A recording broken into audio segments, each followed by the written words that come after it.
Hello दोस्तों, नमस्कार। YouTube channel ज्ञान गंगा में आपका स्वागत है।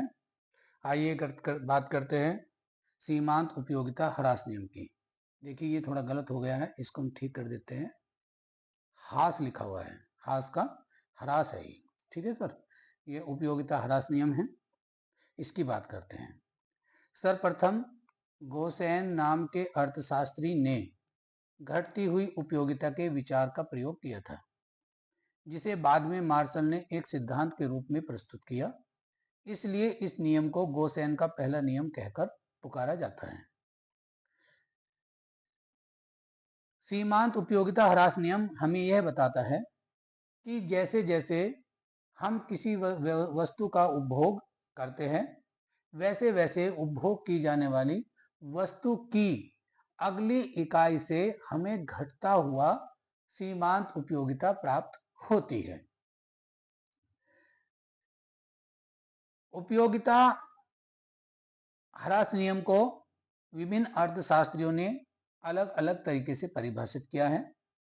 कुछ परिभाषाएं यहाँ पर ली गई है। पहली परिभाषा है मार्शल के अनुसार। मार्शल ये बताते हैं कि अन्य बातें समान रहने पर किसी व्यक्ति के पास किसी वस्तु की मात्रा में वृद्धि होने से जो अतिरिक्त लाभ प्राप्त होता है, वह उसे वस्तु की मात्रा की प्रत्येक इकाई की वृद्धि के साथ घटता जाता है। इसका अभिप्राय यह है कि जैसे जैसे व्यक्ति के पास किसी वस्तु की मात्रा बढ़ती जाती है, वैसे वैसे उस व्यक्ति को उस बढ़ी हुई वस्तु से घटती हुई उपयोगिता प्राप्त होती है।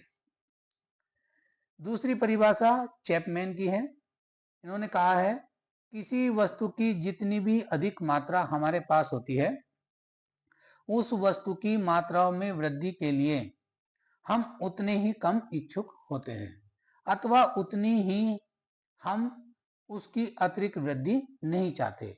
इसका अभिप्राय यह है कि जैसे जैसे कोई वस्तु हमारे पास बढ़ती जाती है, वैसे वैसे उसका या उस वस्तु के प्रति हमारा लगाव जो है वो कम होता चला जाता है। इसको हम एक टेबल के द्वारा समझ सकते हैं। देखिए, टेबल में सीमांत तुष्टिगुण और रोटी की इकाई दिखाई गई है। ये हमें टेबल ये दर्शाती है कि एक उपभोक्ता भूख से पीड़ित है और वह अपनी भूख को शांत करने के लिए रोटी का उपभोग करता है। तो जैसे ही वो पहली रोटी का उपभोग करता है, तो उसको 10 इकाई के बराबर सीमांत उपयोगिता प्राप्त होती है। यदि वह दूसरी रोटी का उपभोग करता है, तो उसे 8 के बराबर सीमांत उपयोगिता प्राप्त होती है। यानी कि पहली रोटी की अपेक्षा दूसरी रोटी पे उसे घटती हुई उपयोगिता प्राप्त हो रही है। और यदि वह अपना कर्म जारी रखता है, तो तीसरी रोटी पर उसको 5 और चौथी पर उसको 1 इकाई के बराबर उपयोगिता प्राप्त हो रही है। सीमांत उपयोगिता सदैव घटती हुई होती है। और यदि उपभोक्ता अपने क्रम को अब जारी रखता है, अगर वो 5वीं रोटी का उपभोग करता है, तो उसको कोई उपयोगिता प्राप्त नहीं हो रही है, बल्कि शून्य उपयोगिता प्राप्त हो रही है। यदि इसके पश्चात भी उपभोक्ता अपने क्रम को जारी रखता है, उपभोग के क्रम को जारी रखता है, तो छठी रोटी पर उसको ऋणात्मक उपयोगिता प्राप्त हो रही है, -3 के बराबर उपयोगिता प्राप्त हो रही है। यही घटती हुई सीमांत उपयोगिता ह्रास नियम है। इसको हम एक चित्र के द्वारा भी समझ सकते हैं। देखिए, ये चित्र दिखाया गया है। इस चित्र में ओ एक्स अक्ष पर रोटी की इकाइयां तथा ओ वाई अक्ष पर उपयोगिता या तुष्टिगुण को दर्शाया गया है। देखिए, इसमें यदि उपभोक्ता पहली रोटी को इस्तेमाल कर रहा है, पहली रोटी का उपभोग कर रहा है, तो उसको उपयोगिता तुष्टिगुण 10 के बराबर मिल रहा है। दूसरी रोटी पर उसको उपयोगिता 8 के बराबर मिल रही है, और तीसरी पर 5 के बराबर, और चौथी पर 1, और पांचवी पर 0 है। और इसमें जो ये नीचे की तरफ दिखाया गया है, ये नेगेटिव नकारात्मक उपयोगिता को दर्शा रहा है। यदि व्यक्ति अपनी क्रम को जारी रखता है, उपभोग के क्रम को जारी रखता है, मान लीजिए छठी रोटी का उपभोग करता है, तो उसको माइनस उपयोगिता प्राप्त हो रही है, -3 उपयोगिता प्राप्त हो रही है। घटती हुई उपयोगिता नियम लागू होने के कारण, यह नियम लागू होता है, लेकिन इसके दो कारण हैं जो प्रोफेसर बोल्डिंग ने बताए हैं। पहला कारण तो यह है कि प्रत्येक आवश्यकता विशेष की पूर्ण रूप से संतुष्टि की जा सकती है। प्रोफेसर बोल्डिंग ने बताया कि कोई भी आवश्यकता ऐसी नहीं होती जिसको संतुष्ट नहीं किया जाता, और जिसको संतुष्ट किया जाता है फिर संतुष्टि के एक निश्चित स्तर के बाद जो उपयोगिता है वो घटती चली जाती है। जैसे जैसे हम किसी वस्तु की अगली इकाई को प्राप्त करते चले जाते हैं, वैसे वैसे उस वस्तु से मिलने वाली उपयोगिता घटती जाती है। दूसरा है, वस्तुएं पूर्ण स्थानापन्न नहीं होती। पूर्ण स्थानापन्न का मतलब ये होता है कि हम वस्तुओं को एक दूसरे के स्थान पर पूर्ण रूप से उपभोग से प्रयोग नहीं कर सकते। जैसे मान लीजिए अपनी भूख को शांत करने के लिए रोटी और सब्जी की आवश्यकता होती है, तो यदि हम इनमें से रोटी के स्थान पर केवल सब्जी का उपभोग करें या सब्जी के स्थान पर केवल रोटी का उपभोग करें, तो हमारी आवश्यकता संतुष्ट नहीं हो सकती। नियम की मान्यताएं अथवा अन्य बातें समान रहे का अर्थ, यह नियम कार्य करता है लेकिन कुछ मान्यताओं को लेकर। अगर ये मान्यताएं आप लेकर के चल रहे हो तो ये नियम काम करेगा, अन्यथा नहीं करेगा। पहला नियम है कि उपभोग की जाने वाली वस्तु की सभी इकाइयां गुण तथा परिमाण में समान रहनी चाहिए। जिस वस्तु का हम उपभोग कर रहे हैं उसका गुण और आकार, साइज बिल्कुल एक जैसा होना चाहिए।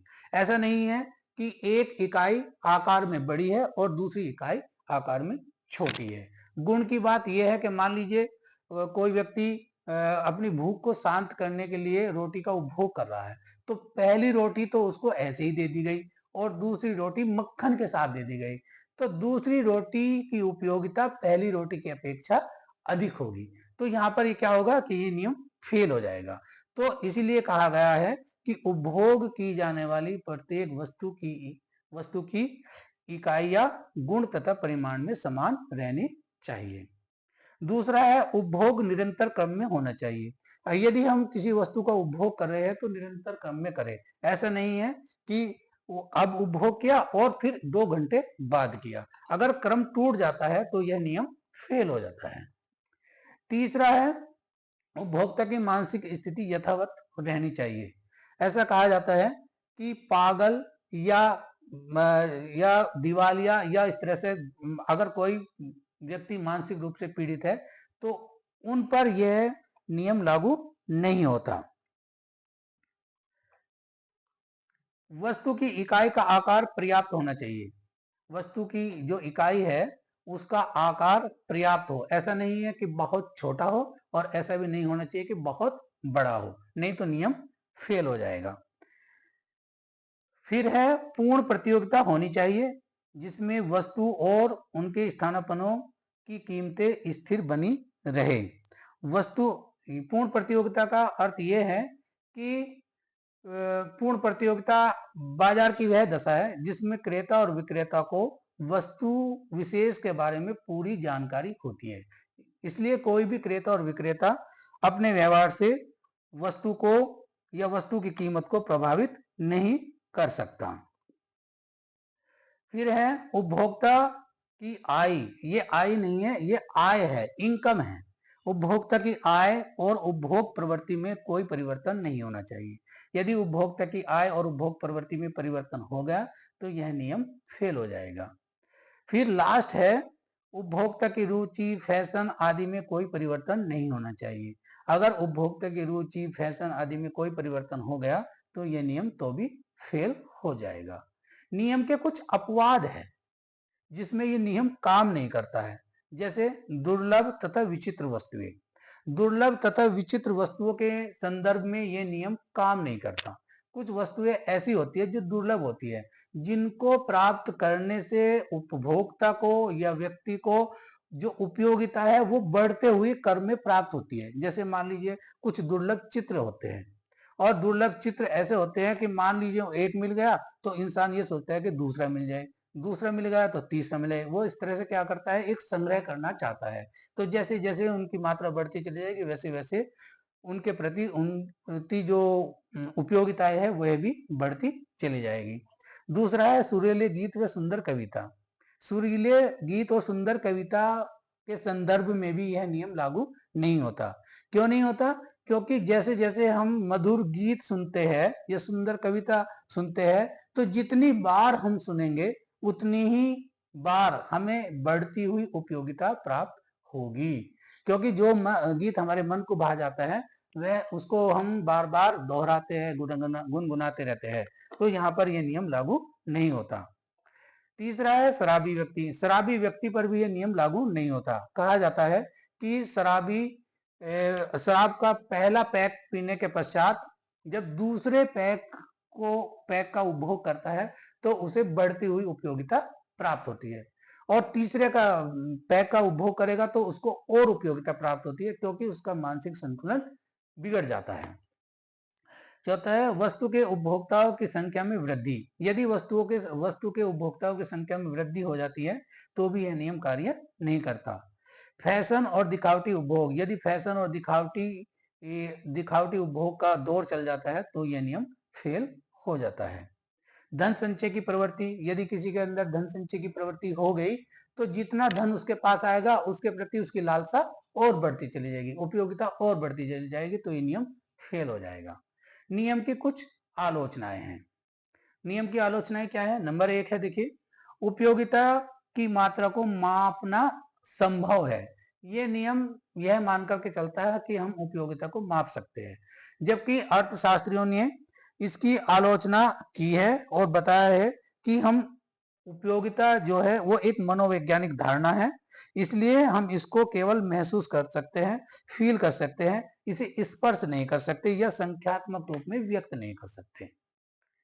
दूसरा है मुद्रा का सीमांत तुष्टिगुण। मुद्रा का सीमांत तुष्टिगुण इस विश्लेषण की यह मान्यता भी आधारहीन है, क्योंकि मुद्रा का सीमांत तुष्टिगुण स्थिर रहता है और वास्तव में अलग अलग व्यक्तियों के लिए मुद्रा का सीमांत तुष्टिगुण अलग अलग होता है।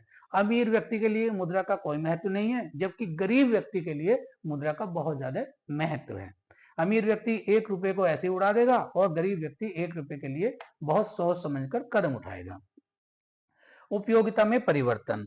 उपयोगिता में परिवर्तन का अर्थ यह है कि उपयोगिता देश, काल, वातावरण के अनुसार समय समय पर बदलती रहती है। आय प्रभाव में स्थानापन्न प्रभाव। आय प्रभाव में स्थानापन्न प्रभाव का अर्थ यह है कि उपयोगिता विश्लेषण आय प्रभाव व स्थानापन्न प्रभाव की व्याख्या नहीं कर पाता है, इसलिए भी यह विश्लेषण अधूरा है। अविभाजनशील वस्तुएं। कुछ वस्तुएं ऐसी होती है जिनको हम विभाजित कर सकते हैं और कुछ वस्तुएं ऐसी होती है जो विभाजित नहीं की जा सकती, तो अविभाजनशील वस्तुओं पर यह नियम लागू नहीं होता। फिर है कुछ वस्तु होती है स्वतंत्र वस्तुएं। स्वतंत्र वस्तुएं जैसे स्थानापन्न और पूरक वस्तुओं को नहीं समझा पाता। यह नियम स्थानापन्न और पूरक वस्तुओं को नहीं समझा पाता। गिफिन का विरोधाभास। अब गिफिन का विरोधाभास क्या है? गिफिन का विरोधाभास है कि कई बार वस्तु की कीमत घटने पर भी उपभोक्ता उसकी अधिक मात्रा नहीं खरीदता, बल्कि उसकी खरीद घट जाती है। इसे गिफिन वस्तुएं कहा जाता है। उपयोगिता विश्लेषण गिफिन वस्तुओं की कोई संतोषजनक व्याख्या नहीं कर सका है। नियम का महत्व। इसको भी आप मोटा मोटा देख सकते हैं। नियम का महत्व। नियम का के दो प्रकार से महत्व है, एक तो सैद्धांतिक रूप में और एक व्यवहारिक रूप में। तो सैद्धांतिक रूप में देख लीजिए, मांग के नियम का आधार। यह जो नियम है ये मांग के नियम का आधार है। किस तरह से आधार है? यह नियम प्रगतिशील कर प्रणाली क्षमा चाहते हैं, मांग के नियम का आधार। मांग का नियम यह नियम मांग का आधार है। मांग की दृष्टि से किसी वस्तु की कीमत वस्तु से प्राप्त होने वाले सीमांत तुष्टिगुण के बराबर होती है। दूसरा है उपभोक्ता की बचत में महत्व और तीसरा है कीमत सिद्धांत में महत्व। नियम का व्यवहारिक महत्व देख लीजिए। कर निर्धारण का आधार है। कर निर्धारण में आप ये कह सकते हैं कि यह नियम प्रगतिशील कर प्रणाली का आधार है, क्योंकि मुद्रा की मात्रा में अर्थात आय की वृद्धि के साथ उसका तुष्टि गुण कम होता जाता है। तीसरा है विनिमय मूल्य व प्रयोग मूल्य के अंतर को स्पष्ट करना। विनिमय मूल्य और प्रयोग मूल्य क्या होता है? प्रयोग मूल्य और विनिमय मूल्य के अंतर को समझने के लिए एक उदाहरण लेते हैं। मान लीजिए हवा, धूप, पानी आदि वस्तुओं का प्रयोग मूल्य अधिक है, परंतु इनका विनिमय मूल्य शून्य के बराबर है। इसका कारण यह है कि इन वस्तुओं की पूर्ति इतनी अधिक होती है कि इनका सीमांत तुष्टि गुण शून्य होता है, क्योंकि कीमत सीमांत तुष्टि गुण से प्रभावित होती है।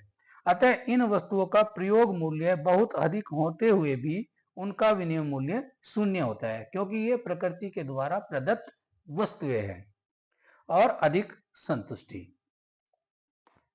आशा है कि यह विचार उपयोगिता का विचार, ह्रासमान सीमांत उपयोगिता का विचार आपको अच्छे से समझ में आया होगा।